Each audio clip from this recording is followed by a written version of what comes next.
Hello dear friends, this is Sarah from Sunset Bow, and today what I thought I would do is a deck collection video. I've actually acquired several decks recently, several new ones, and I thought it would be fun to just kind of walk through my whole collection and talk about where I got these different decks, when I got them, and what they mean to me. So let's go ahead and get started. I have about 25 decks, I think, somewhere in that realm, so I might do this in a couple parts, but let's go ahead and start with what I believe is the very first deck I ever bought, or one of the very first. So this is the Radiant Rider-Waite Smith. These are the backings. I really actually like the backings on these. They're really pretty blue with these stars. So I got this deck back in 2003, actually. That's when I first started reading tarot, was in 2003. And I actually bought a couple of different decks at that time because I was trying to figure out which one was going to work best for me, and I knew I needed a Rider-Waite Smith style deck. So you know what, the Centennial wasn't available at that time, and I now own the Centennial and I love the Centennial, and that's my favorite version of the Rider-Waite Smith, but that wasn't out back then in 2003. So this was one of the ones that was available, the different coloring options. There was also the Universal Weight, which I also bought and didn't really connect to the coloring in that one. It was just a little bit too soft for me. So this Radiant Rider-Waite has very bright colors. As you can see, the images are actually redrawn, but they're the same as, for the most part, as Pamela Coleman Smith's drawings, with some differences that I don't actually love, which is why I prefer the Centennial these days, but the colors are very bright and pretty, and so this is the one that I did use for quite a while, but I didn't actually use it a ton because I found that I don't know what it was. It just didn't completely do it for me. So the deck that I ended up really learning to read tarot on, I knew that I needed to get something that was RWS style, and one of the other ones that I ended up buying was the Robin Wood, which this is really the deck that I learned to read tarot on. I have it in order right now, it looks like. And it's weird because I've never actually connected to the artwork on this deck. Like, it's not my favorite. I always feel like it kind of looks like a fantasy book cover from the 80s, which, given Robin Wood's, that's the kind of art that Robin Wood does. I mean, she's an illustrator, it's like, I hate this Wheel of Fortune card, I just can't stand it. So despite the fact that I never really connected to the artwork, this deck has always spoken to me with a really clear voice. I don't read with it at all anymore, like ever, but I still keep it because it's pretty near and dear to me, just because this was the deck that really first introduced me to tarot. So I do love it, even though I don't really like the artwork, and it's something that I'll always keep.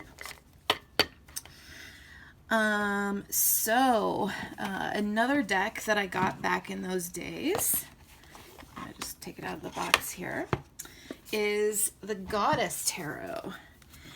So this is the Goddess Tarot by Chris Waldher. I have actually trimmed this and I edged it in sort of a parchment color. These are the backings. Actually, when you trim this, it has white borders on both the backs and the fronts, and you can see like there's already like 1, 2, 3 additional borders around the images in this deck. So when you add white borders onto the outside of that, it's like crazy border overkill, but once you trim it, it's actually very pretty, and the backs become very pretty when they're trimmed as well.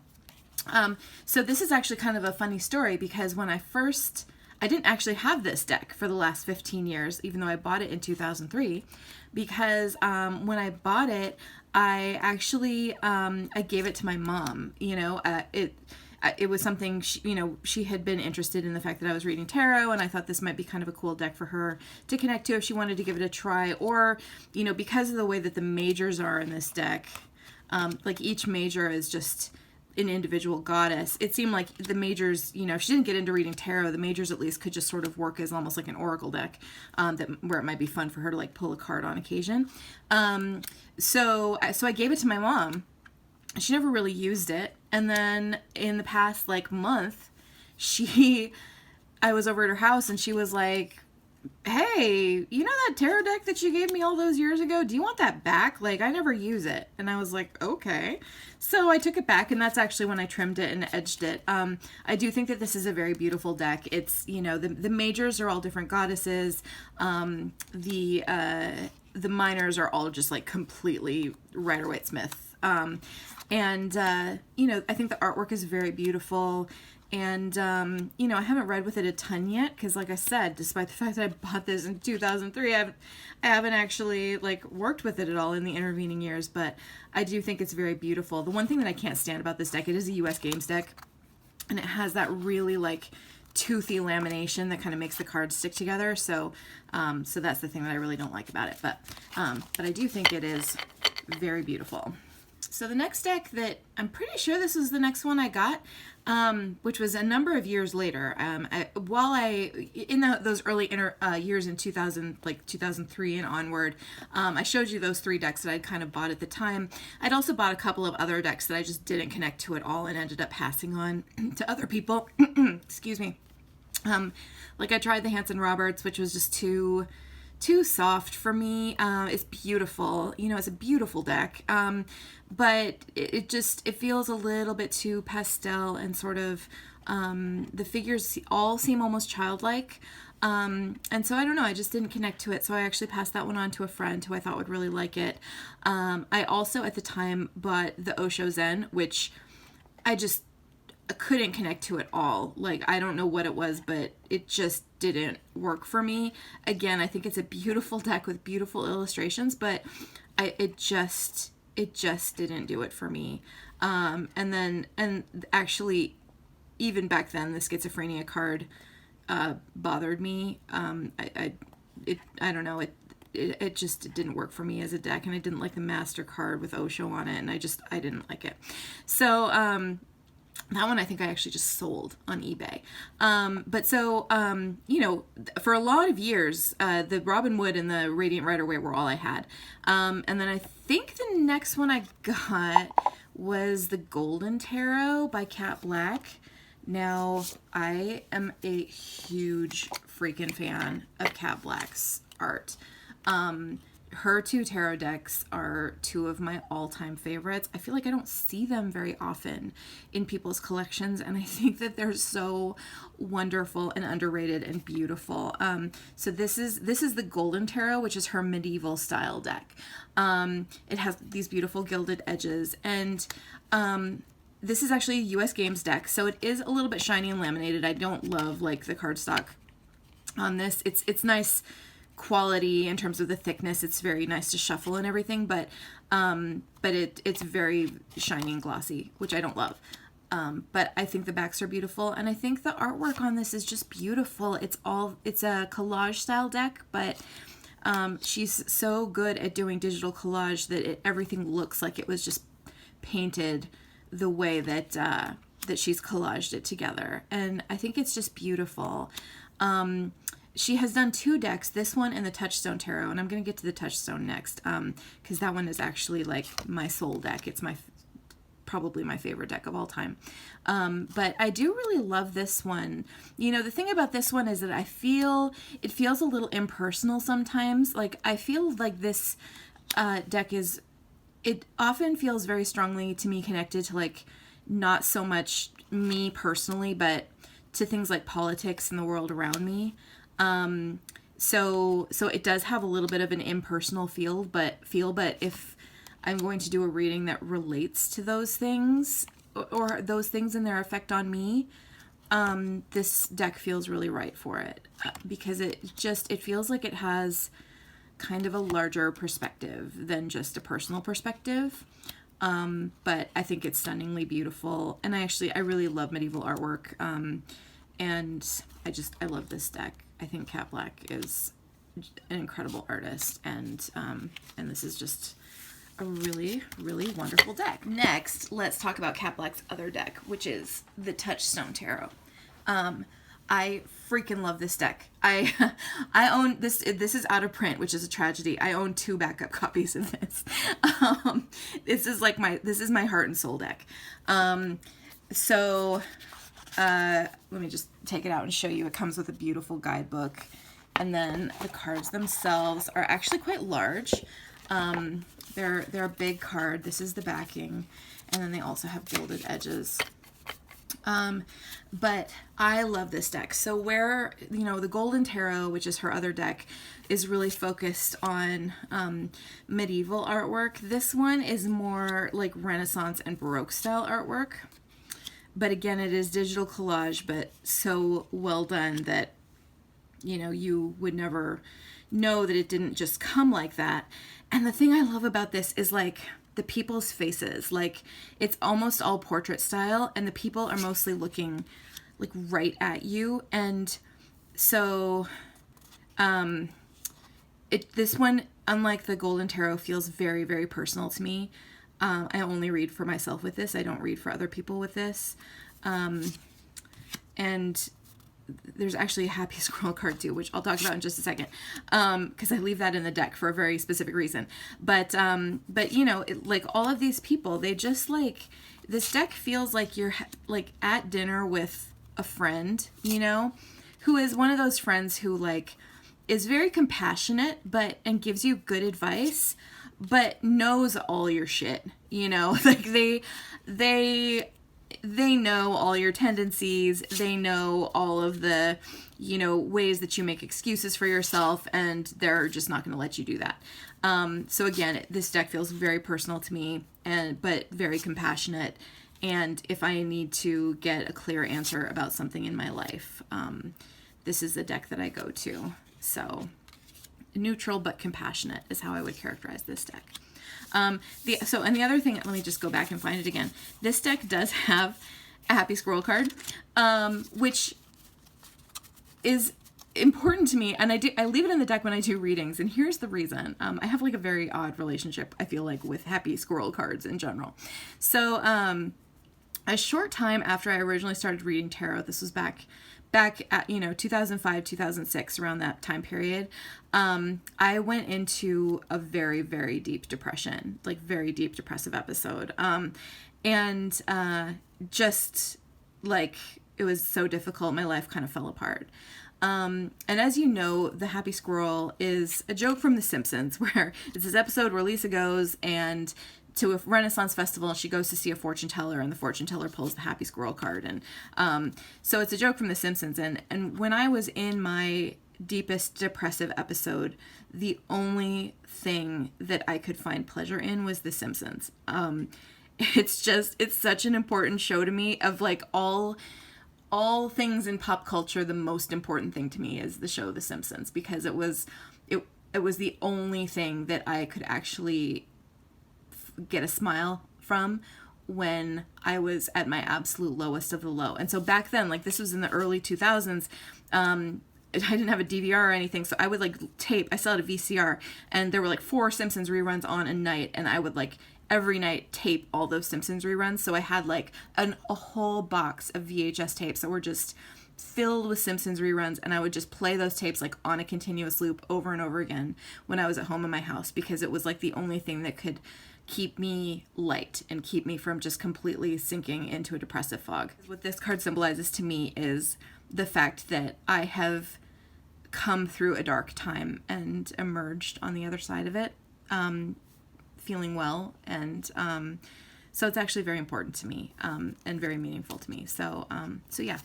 And this deck, in it, you know, it is one of my soul decks, and it has a Happy Squirrel card. So it's actually kind of a weird story, but that's one of the ways in which it has like a very deep meaning for me. So that is the wonderful, gorgeous Touchstone Tarot by Cat Blaque. This deck is out of print. I think that's a tragedy. Like I said, I own literally 2 backup copies of this, because it's my very most beloved deck. So here's the Mythic Tarot. I have, this copy was, I think, published in 2005, I want to say. So this isn't the original ones from like 1986 that have the black backs with the crown on them. This is the later version. This was, I think, published by Rider in the UK, that has these Greek key backs on them. But in any case, so the Mythic Tarot. I actually really love this deck as well. I've heard that this one is actually going to be reprinted, which I'm so excited about, because I think that this original artwork is so worthy of being reprinted. I think it's really beautiful. So this deck is almost kind of a nostalgia thing for me in a lot of ways. When I was a kid, I was obsessed and fascinated by Greek mythology, and you know, this deck is entirely about Greek mythology. The 4 individual suits each tell the story of a specific myth. You know, from Eros and Psyche. You know, one of them tells the story of Daedalus, one of them tells the story of Jason and the Golden Fleece, and then, you know, all of the majors are individual gods, and this might be my favorite Justice card of all time, showing Athena. But I mean, I think that the artwork on this deck is just beautiful, and the artwork also makes me feel really nostalgic, because the way that it's sort of stylized, you know, all the figures are kind of outlined in black, and it has these sort of stylized textures in a lot of places. Reminds me of some very specific things. Like, for starters, it reminds me of a mythology book that I had when I was a kid that had illustrations kind of like this. It also sort of reminds me of the what's his name? The cover art on the like 1970s, 1960s, and 70s versions of the Chronicles of Narnia. Maybe I'll insert one of those into the screen so you know what I'm talking about. And it also reminds me of the cover art on this copy of the Deptford trilogy that I had, that I bought at a used bookstore when I was in high school. So I love the mythology aspect of it, and I love this artwork. Like, it just kind of has a very childhood feeling to me. So I love this deck. I think this was the next deck that I bought. I'm at the point now where I don't know in what order I bought things anymore, because I'm past the ones that I got sort of very early on. But this is the Druid Craft. So here's the backing. As you can see, I have edged mine in brown, and I fully trimmed it. Obviously, I'm pretty sure that at least 60% of the people who buy this deck probably end up trimming it, because it has such enormous borders on it. So I don't actually use this deck a lot. I know it's a real workhorse for a lot of people. It really isn't for me. I think part of that might have to do with the fact that I do not follow a pagan path. I'm based kind of not religious at all. But I don't follow a specifically pagan or neo-pagan or Wiccan or Druid or any of those paths. So I don't really connect to this as much, even though I feel like the artwork is really beautiful. I do feel drawn to use this on occasion, and it's mostly if I've like spent a lot of time outside recently, out in nature. But yeah, the Druid Craft, you know, a lot of people have this, and a lot of people have trimmed it exactly the way that I have, and you know, it's a very beautiful deck, but it isn't actually one of my like most used decks. So the next deck I want to talk about is the Greenwich Tarot. Here's the back.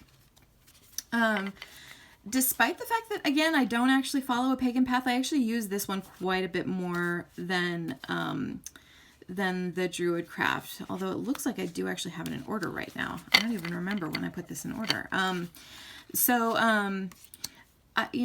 really love this one. And again, for some reason, I feel more strongly connected to it. I have actually done a lot of reading about neo-paganism, and it's something that, you know, I've done a lot of studying about, you know, what the aspects are of various different neo-pagan paths are, but despite not actually actively practicing myself. But I don't know, for some reason I feel very connected to this.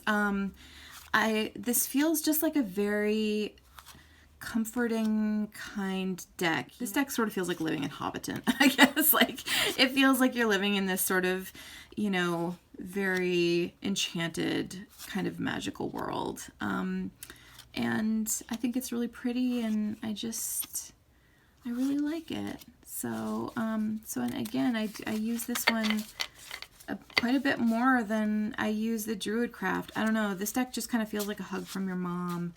You know, it feels like a slice of apple pie. Like, it's very just warm and soothing and pretty.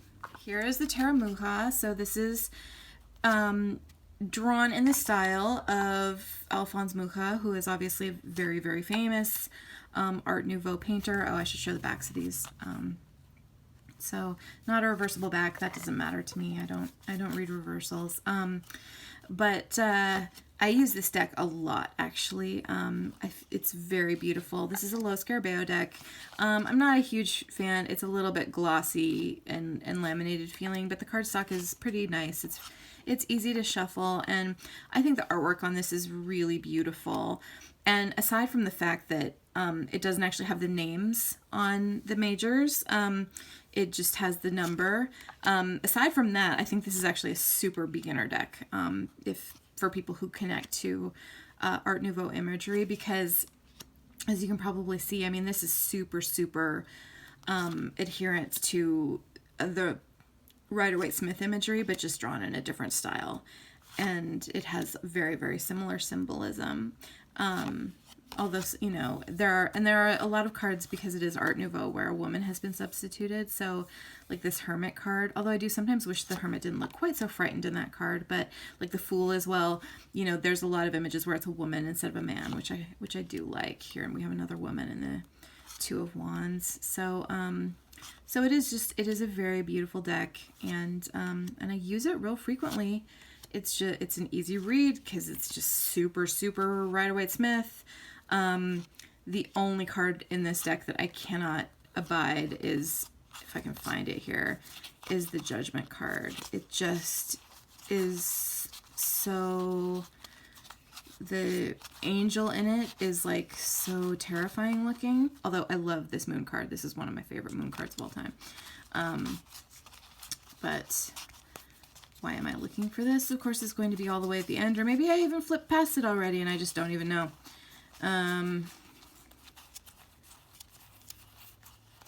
Oh, look at that. It's the very last one. I also love this Devil card. Like, this is another one of my, this is like one of my favorite Devil cards. Like, she's beautiful, but I hate this Judgment card because, like, check out this angel. It looks like terrifying and wrathful, and all the people are like cowering, and I just don't like it. But aside from that, it's a wonderful deck, and I use it quite a lot. So, it's just very, very beautiful, very romantic feeling. Just a very, very nice deck. Next is my two just absolutely treasured Baba Studios decks. So one of them is the Bohemian Gothic. I love this deck so much. Here are the beautiful backings. God, I love this deck. It's just, the funny thing is, as you probably noticed from the rest of my deck collection, I don't typically go for darker stuff. I don't typically go for like vampires and zombies and stuff like that. But this deck I absolutely love. And part of that is that this deck actually has an incredible sense of humor. Like, it has a really warm sense of humor, actually. It doesn't feel scary at all. It just, there are so many cards in this, in addition to the ones that are just stunningly beautiful, like, look at this Moon card, look at this World card. I mean, there are just some cards that are so, so beautiful. There are also some that are just make me smile, you know, as soon as I see them. It just, like the Knight of Pentacles is a Headless Horseman. Like, I just, look at these creepy chicks in the Four of Wands. I mean, there are just some of the cards that just make me laugh. Oh man, like this creepy Page of Wands. There's so many creepy children. This Judgment card, like, I don't know. This the face of the skeleton on this Death card like slays me. And then there are a number of characters in the cards that they don't so much look like they're actual real characters as they are like, you know, in a silent horror film, you know, like, so that aspect of it too also just makes it amusing. It gives very clear messages, and it's just, it's a wonderful deck. It's beautiful. The cardstock is beautiful. I mean, it's borderless. It's just, it's so gorgeous. It comes with 2 Lovers cards. As you can see, this is the one that I actually left in. Even though I find the other Lovers card, again, it makes me smile quite a lot. But yeah, love, love, love the Bohemian Gothic. Even though I'm not someone who is usually drawn to darker stuff, this deck is just like, I love it so very much. Okay. My other most beautiful Baba Studios deck is the Victorian Romantic. I got this one a little bit more recently. Here's the backings. So, I should mention, my copy of the Bohemian Gothic is the 3rd edition.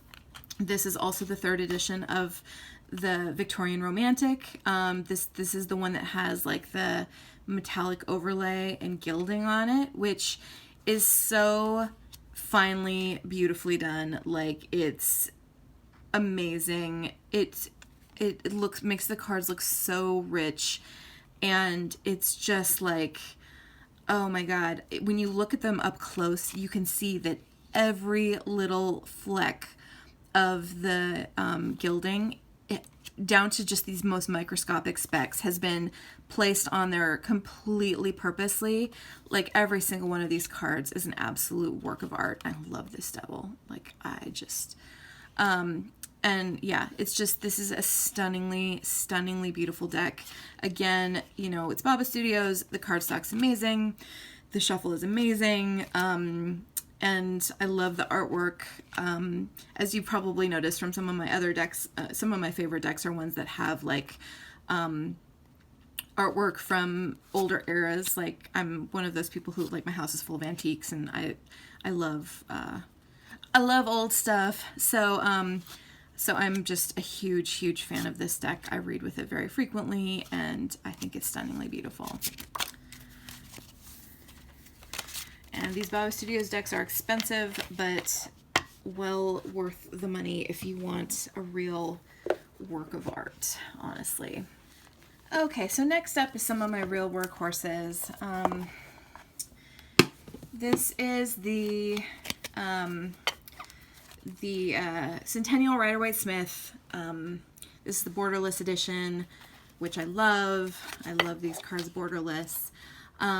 And you might have noticed I actually took this out of a box in the shape of a book. And I keep it in that box because this is actually, I really just use this as a study deck. I don't read with it really at all, but it's a wonderful study deck for like daily draws, or, you know, if you're going through a course on tarot meetings or something like that. I love the Centennial edition.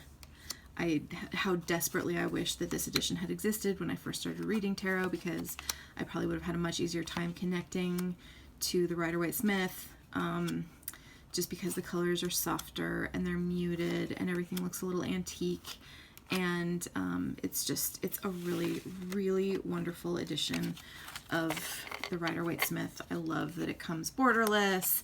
I like the backings. I like everything about this as like a study deck. So next up, this is like my travel pouch that I keep in my bag that always has tarot decks in it.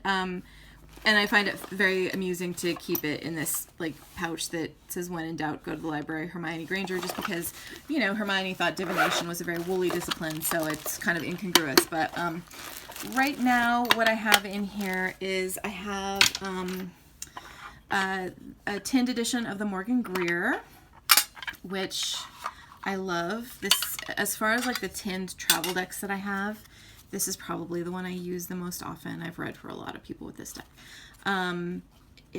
These are the backings. I really love the Morgan Greer. It's very 70s. The colors are very bright and beautiful. I love how focused in on people's faces it is. How all of the quartz are just like really close up and you can see facial expressions. And, you know, it's totally Rider-Waite Smith based, like very easy to read. like the one card I feel like is really different is the Nine of Swords. I think is quite a bit different from the Rider-Waite Smith Nine of Swords, but you can get the same meaning out of it. But you know, I love this deck. It's got a warmth to it. It's very traditional, but also very kind of non-threatening for people if you're reading for people with it. So I actually have used this deck to read for people a lot, and I like these little tinned decks. They just travel so easily, and they're just sweet and small and easy to pop in your bag. And so that's the Morgan Greer. Obviously, it's classic. The other one I have in my bag right now is the Sun and Moon Tarot, which actually it took me a while to decide to buy this because, and I have trimmed it. It took me a while to decide to buy this because it's usually people call it a Thoth deck, but it's sort of an odd kind of combination between the two because before I trimmed it, it comes with a like much wider black border on it that has the Thoth keywords at the top of the minors, but it's like the Thoth keywords on very, very Rider-Waite Smith imagery, and in some cases the keywords don't jive with the imagery, so I actually just went ahead and trimmed it, which, because this is a pocket-sized deck, trimming it actually made a very, very tiny little deck, but I love it like this. I love it borderless. I just think it's sweet and cute, and it's fun to read with. It's small. It's like trimmed, it's about the size of like a low Carabeo, like mini deck. Those, you know, those mini decks that they have. So this is just a fun little one. I like how the people are kind of faceless. It's very multicultural. Everybody's wearing a little bit more modern style clothing. Like, look at this Princess of Swords. I love her. So it's a really fun one. And it's another one of those that's like, very, you know, very accessible for other people when you read with it. So, so it's a fun deck. Very sweet little deck. I'm glad I trimmed it, even though it makes it very tiny. It's really fun to read with like a super mini deck sometimes. I do have the tinned version of the Centennial Rider-Waite Smith. You know, like this is pretty much what everybody's seen before. It's not the borderless edition, but it's still exactly the same. It's got the same coloring, and it's a very, very nice little deck to have on hand. So this one is also in my little pouch a fair amount of the time, just depending on my mood, but you know, it's very readable. It's, you know, it's just the Centennial Rider-Waite Smith, but smaller. So small, easy to shuffle, easy to tote around. Comes in a nice little tin. What more could you ask for? Okay. The last one tarot deck that I have in a tin is the Aquarian Tarot. So I love these little decks that come in tins. I haven't worked with this one a ton yet, but because I got it quite recently, but I've always really liked the artwork on this one. You know, much like the Morgan Greer, it is very 70s feeling. And yeah, I've always liked the sort of serenity of the faces. I like the color scheme. I like how the artwork is very like medieval meets Art Deco meets 70s. I don't love the strength card actually in this deck. Like, I don't know. I don't like having strength be a guy, but you know, it's a very pretty deck, and like I said, it's a relatively recent acquisition. I haven't worked with it a ton, but it's pretty. You know, it's a classic. Oh, these are the backings. I forgot to show the backings. So anyway, so the Aquarian. I love decks and tins. US Games can make as many decks and tins as they want. I guess while we're on the topic of tiny decks also, I will pull out this little guy. This is a Tarot of the Pagan Cats. This one's another relatively recent acquisition. This is like one of those low Carabeo mini decks. You can get these for like $10. These are the backings. They have little Sphinx cats on the backings. And it's a tiny, tiny little wee elf-sized deck. But it's cute and fun. I got this one to read with my niece. She loves cats. And it's a very sweet little deck, and it's a nice one to carry around. So I do enjoy this one. Okay, so next up, I think, is the Pagan Otherworlds. And actually, I want to show off the box that I keep it in because I found this box on sale for $3 and it's so beautiful. And look at how perfect it fits the Pagan Otherworlds. And it has this golden top on it to go with the gold backings. And oh my God. Okay. So, the beautiful, beautiful Pagan Otherworlds by Usi. So these are the backings.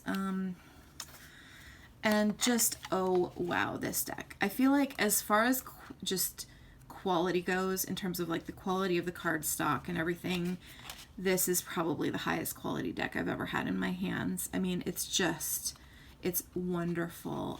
It feels like a very, very high quality playing card in terms of what it feels like.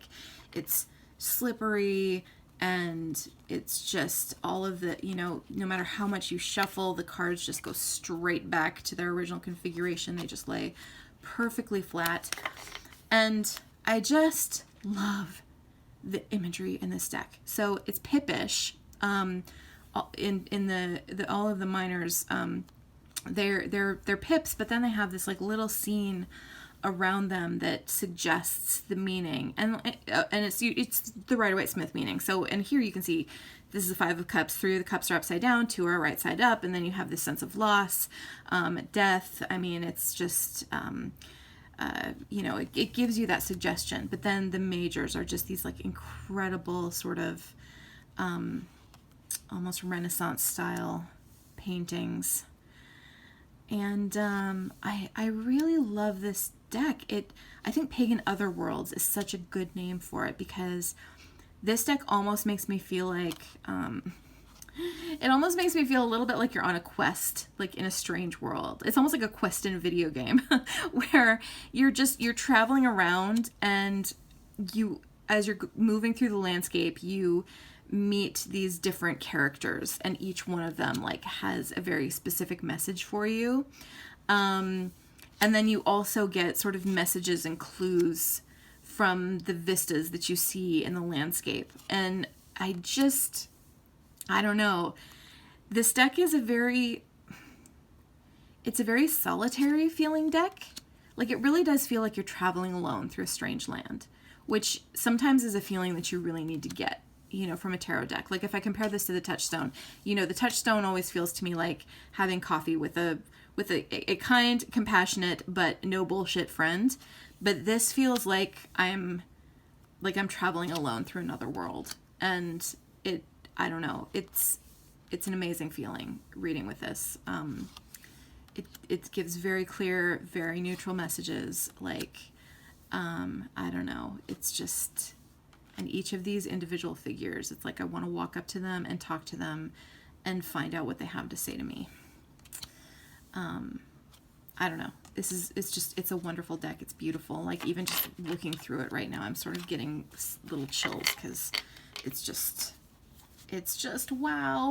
And so you can see why I keep this in such a special box. If I can get it into my special box. Okay. The beautiful Pagan Otherworlds. Okay, so let's start getting into some slightly more recent acquisitions. So these are some decks that I've actually done like walkthroughs of where I've posted those videos. So here's the Little Monsters Tarot. I love this little deck. It's just wonderful. This is a deck this is an indie deck. You get this from Efflorescent Tarot on Etsy. And each of the cards is just this little creature inside of an egg. And they're all just wonderful. And I've said it before that this artwork to me is like Brian Froud meets Studio Ghibli meets Edward Gorey. And it's just magical. And it's sweet and cute, but not in a like, you know, in the Chronicles of Narnia, how they always say that Aslan isn't a tame lion, even though he's kindly and he's good and he's friendly, he's not a tame lion. And that's what this deck feels like to me. Like, this isn't a tame deck. It's sweet and it's cute and it's friendly, but it isn't tame. There's wildness to it. So I love this deck. It's wonderful. It's small. It's easy to shuffle, and it's black and white. I think it's the only black and white deck I have, but I love it. It's a wonderful work of art. Very special. Okay. Up next, I think I will talk about the Raven's Prophecy. This is another deck I have actually done a full walkthrough of. Actually, I keep it in the box, so I'm just gonna gotta get it out here. So I've done a full walkthrough of this. I bought this. The main reason I bought this deck. Here's my mangled backing, because I've actually completely trimmed this deck. So let me, and I've edged it in black. So let me just show you the fronts. The main reason that I bought this deck is because I'm actually a huge fan of Maggie Stiefvater and her Raven Cycle books. I've read them multiple times. I've talked about this a little bit in my other video that I did on this deck. And this is not the kind of deck with imagery that would normally appeal to me, because it's very minimalist, and as you can see, like, I kind of go for maximalism in a lot of ways. I like lots of different symbolism, and I like stuff that's not quite so modern. You know, I like art that looks a little bit less modern, but this deck just blows my mind. Like, it is minimalist, but the images are so evocative. It comes with orange borders, which are horrible. As you can see, I completely trimmed them off and just wrote the cards and the elemental symbols on. But like, look at this. Like, the Page of Wands is a just struck match. Like, I love that. That's so evocative. I mean, it's just... And another thing that I really love about this deck, like, here we get to the Empress card, and you know, the Empress as a forest is something that works for anybody, right? Like, whoops, this is upside down. It's an image that works for anybody, but if you've read the books, then you know that in the books there is a forest that basically makes things come to life. Like, if you imagine something or talk about it, it makes it actually appear in the real world. So that, to me, it gives it that extra added layer of meaning, you know. So you can use this if you haven't read the books, but if you have read the books, there's something extra special that you can get out of it. So I love this deck. I think the artwork is beautiful. I think it's wonderful. It's so great. I wish Llewellyn would come out with a version that did not have borders, so I could have one that's a little bit bigger, because as you can see, once you trim this, it is quite small. It's like the size of a little bit smaller than a playing card, but wonderful, wonderful deck. Absolutely love it. Oh, I just realized I skipped one that should have come a little bit earlier. So here's the Wild Unknown. Mine is just, I just have the mass market edition. Here is the backing. And yeah, this is just one of those decks that has a bit of a stark energy to it. It feels a little bit, to me at least, it feels a little bit merciless in the way that nature does, but sometimes you really need that energy in your reading. And sometimes it's really nice to be able to work with a deck that does not have any human figures in it. And yeah, this is a really beautiful one. Don't need to spend a lot of time on this, because I'm pretty sure most people have seen a lot of these images before, but yeah, this is a special one. So here's another one that I've done a full walkthrough of, the Game of Thrones Tarot, which is actually, you know, for what seems like it would be a novelty deck, you know, that was like literally published by HBO. It's actually a pretty wonderful, well thought out deck. The guidebook was written by Liz Dean, who obviously has written a lot of other books on tarot and is, you know, an expert. It's very well thought out, and the illustrations are nice. I've gotten some really good readings with this deck, and I am a friggin' Game of Thrones fanatic, so, you know, it was one of those where I was gonna end up having it, I'm sure, no, regardless, if I didn't buy it for myself, somebody would have bought it for me probably. But it's actually a pretty great deck. So yeah, I enjoy the Game of Thrones Tarot a lot, and I love how it looks kind of like woodcut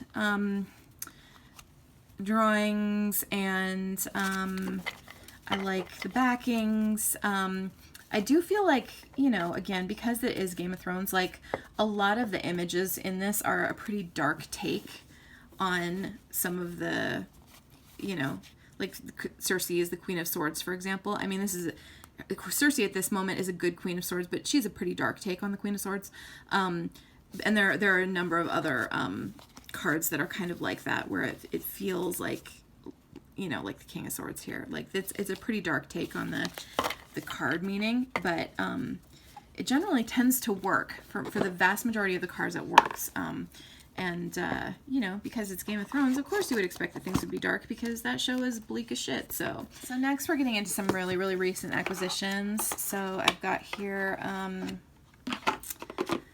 the Dame Darcy Mermaid Tarot. This is the 3rd edition of the Dame Darcy. I love this deck. It's fun and bright, but it also gives really clear readings. I love the comic book style artwork. I love that some of the cards are a bit campy feeling. I love how it feels kind of hand-drawn and handmade. And it just, I don't know, it has such a fun energy. I love this Knight of Swords. It's one of my favorites. So yeah, great deck. Wonderful, fabulous, fabulous deck. And I have this great box that I keep it in that looks like a chest. Up next is this is another one that's a relatively recent acquisition. This is a US Games deck, but I understand that it was originally a Kickstarter, and there is a little bit of controversy about that, but regardless, that's the backing.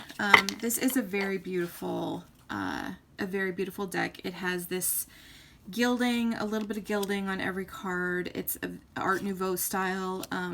It's very, very beautiful. You know, this is just, like, look at this moon card. I mean, that's just gorgeous. I really like this sun card too. I love this Wheel of Fortune because it looks like this figure reminds me of Destiny in the Sandman comics, which is like perfect for the Wheel of Fortune.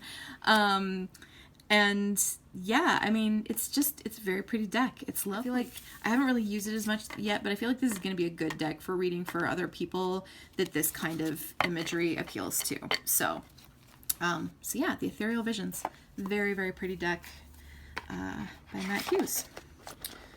And for a deck with so much gilding on it, not that expensive, frankly. Oh, I have this little guy. I love this little guy. So this is that running press, like, tarot kit. I think the deck is generally referred to as the Tarot Nova. You can get this on Amazon for like $6 or $7. I think it was $7. But it doesn't cost very much. I actually love the backings on these. They're these very small, almost perfectly square cards. They have very minimalist imagery on them, but I really love a lot of the imagery. Like, look at this hermit. And also pretty much a lot of the cards have like the Hebrew letter and the astrological symbol like kind of hidden almost in the artwork. Like you can see, you know, how it appears in the artwork. And so yeah, this is a great little deck. It's a lot of fun to read with. It's got a very bright, happy energy to it. And everything, it kind of looks like folk art. I don't know, I think this is a really wonderful little deck. So I enjoy it a lot. And it's, like I said, $7 this is a great little deck to get for $7. So finally, this is my most recent acquisition. So I think this is the last deck I'm going to be showing. But this is the beautiful, wonderful, oh my god, I'm so in love with it, Anna K Tarot. This deck is amazing. This is the self-published edition that you can order directly from the artist. I've done a full walkthrough of this, but I friggin' love this deck. Since I have got this deck, I have worked with it like constantly. Those are the backings. I don't know why I'm showing you all of the backings. But like, oh, I just love this deck. It is just clear, compassionate, friendly, but it doesn't hold back on giving you a message. And it conveys so much with the emotion of the people depicted in the cards. I mean, reading with this deck, it just is like so much comes through just because of all of the emotion that you see in all of the people on this deck. I mean, there's so many really just wonderful, wonderful cards in it. So I'm kind of obsessed with this one right now. Like I said in my walkthrough of this one, this deck is a deck that feels like you live in a little town and you know all these people. You know, all of these people are just people that you are aware of in your life, and you know all of them. And so all of the experiences and life lessons and events in life that are conveyed in tarot, it's like you're just seeing them in the lives of the people around you. And it just, I don't know, it makes everything like hit home so much that it's like you're just seeing these things happen to people that you know. So yeah, this deck is absolutely wonderful, and I highly recommend it, and I absolutely love the self-published edition. From what I understand, it's a little bit, the colors are a bit darker and moodier than there's an edition published by Llewellyn as well. The cardstock's a little thicker. It has thin borders, very unobtrusive card titles. So this edition is wonderful, and I am obsessed with this deck. So, huge fan. And so I think that's it. I think I'm done. So that is my tarot deck collection. I have some other ones that I've, like pre-ordered or backed on Kickstarter that will be coming at some point. So I'm sure I will have to do an update to this because I can't seem to stop buying tarot decks. But these are the ones that I have currently. Yeah, I hope you enjoyed watching this walkthrough. So thanks very much. Bye-bye.